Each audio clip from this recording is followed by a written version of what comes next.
Vi skal nemlig til TV2 News.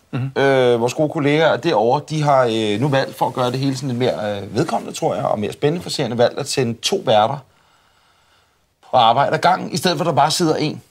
Og det så også betyder, det er jo, at når man sidder 2 værter, ligesom vi gør nu, så kan man lave det der pingpong. Og jeg har selv prøvet det massevis af gange, da jeg har lavet morgen-tv, og det er sindssygt svært. Du kommer ud af en politisk debat med Pia Kjærsgaard og Helle Thorning-Schmidt, og så skal du over i køkkenet og lave hønsesalat med en kok, ikke? Ja. Hvordan kommer du for det? Ja. Altså, hvordan går du fra Afghanistan til badmintonkamp i Vandløse? Lige præcis. Der er 2 konger på det område, Nicolaj, og dig kan jeg se, at I skal holde godt øje nu, fordi at det her, det er 17 minutter indslag, vi har klippet ned til noget kortere varighed. Det her er en af verdens sværeste tv-discipliner, og her er kongerne på feltet. Der er ingen andre, der kan slå det her. Det er Brian Lindhoff Frederiksen og Christian Bækgaard. Take it away.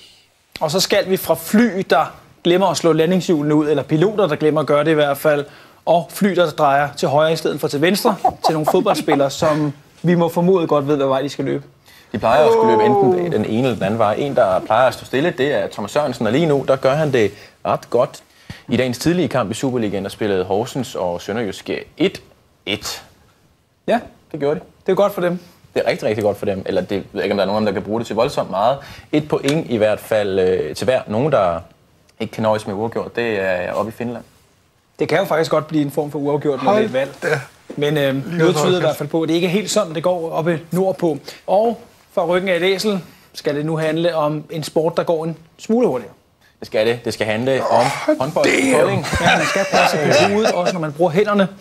Inden vi kommer til en vejrudsigt med eller uden skalle, altså sådan kan det nok godt føles, hvis det bliver dårligt vejr, og man regner med, at solen vil skinne. Der kommer vi ud til Nørrebro, hvor vi har vores reporter, Lisbeth Davidsen, ude. Altså, det er godt gået. Altså, de tænker hurtigt, ikke? Men damn alligevel, ikke? Det er flot. Det er et flot stykke arbejde, de gør der. Men det må være svært. Det må være svært. Altså, men man kan så også mærke, at de nyder hinandens selskab. De kæler for hinanden på en eller anden måde. Der er homoerotisk igen. De virker som om, de nyder hinandens selskab. De kunne godt tænke at sætte det tættere. Det tror jeg også godt. Hvis de kunne få lov til det. Men de havde stadig ligesom et mærke, som vi har. Lige præcis. Vi bliver lige på TV2 News, faktisk. Ja. Fordi at der kan nemlig ske ting. Og her er et godt eksempel på, hvorfor det er godt at have 2 værter. Ja. Prøv at se her, når man sidder en vært. Med en fredelig mod sammen i Danmark. Du skal have tak. Mange tak. Tysklands udenrigsminister... lige et øjeblik. Lige siden et øjeblik. Ja, stille og roligt. Tysklands udenrigsminister...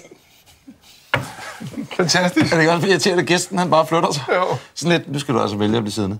Men også, at han ikke fik lov. Altså, han kunne bare lade ham gå. Så ja, det er præcis. Han kunne bare være gået. Ja.